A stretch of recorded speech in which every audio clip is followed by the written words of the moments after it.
Now let us start second rib. Here first you see this diagram.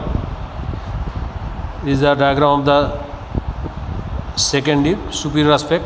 Here you see this is the head, neck, tubercle. This is the shaft. There is a rough area for serratus anterior muscle, and just behind the serratus anterior muscle, this is the scalenus posterior muscles attachment, and behind the scalenus posterior there is a serratus posterior superior. So these are the muscles which attach the first rib. Now let us come to the rib proper. You see here, this is the second rib. You know second rib also atypical rib. Now what are the special features by which we can call it atypical? Here you see each rib has three characters. One is curvature, two is angulation, and three is twisting. Here it is more or less curved like the first rib, but it is more longer than the first rib. It is twice the length of the first rib, and its head consists of two facets. Instead of single facet in the first rib, here you will get two facets. This is the head, this is the one facet, and this is the another facet. So there are two facets at the head of the second rib, and this is the neck, and this is the tubercle.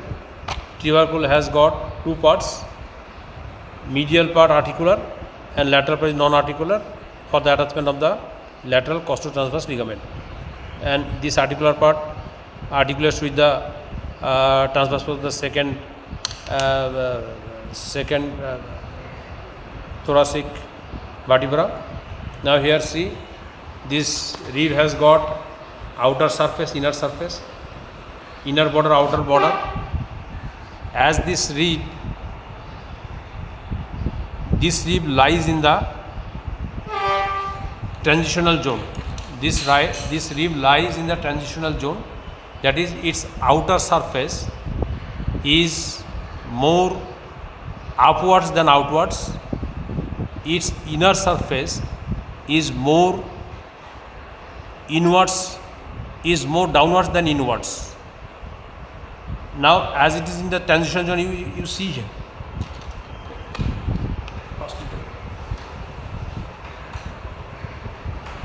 Here you first you see the superior surface, inferior surface, and now in typical ribs you have seen outer surface or inner surface, inner surface, outer surface, and here you see from superior to outer surface, this transitional zone, here you see it is more outwards, more upwards than outwards, and inner surface is more downwards than inwards.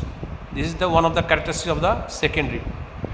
Another distinguishing feature is near the middle of the rib there is a rough impression.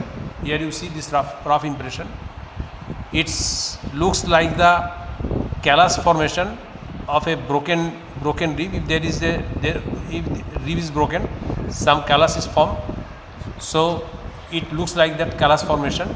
This rough muscular impression. This impression is for the serratus anterior muscle. Here the part of the first digit and entire second digit is attached here, serratus anterior. Now in front of this serratus anterior, here not in front, just behind, here this part is for the attachment of the scalenus posterior. I already told you that scalenus posterior, when it is descending from the neck, it actually glides over the posterior part of the outer surface, outer border of the first rib. Now this is the scalenus posterior, and behind the scalenus posterior, here you will get serratus serratus posterior superior. Here you will get, it is the serratus anterior, serratus posterior superior.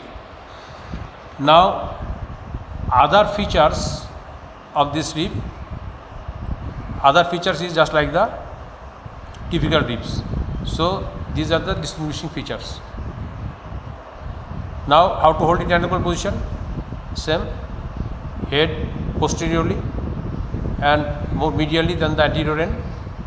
Superior surface is known by this muscular impression, that is for the serratus anterior muscle. It will look upwards, and this is the inferior surface is smooth. There is a slight groove, subcostal groove here. So this is about the second rib.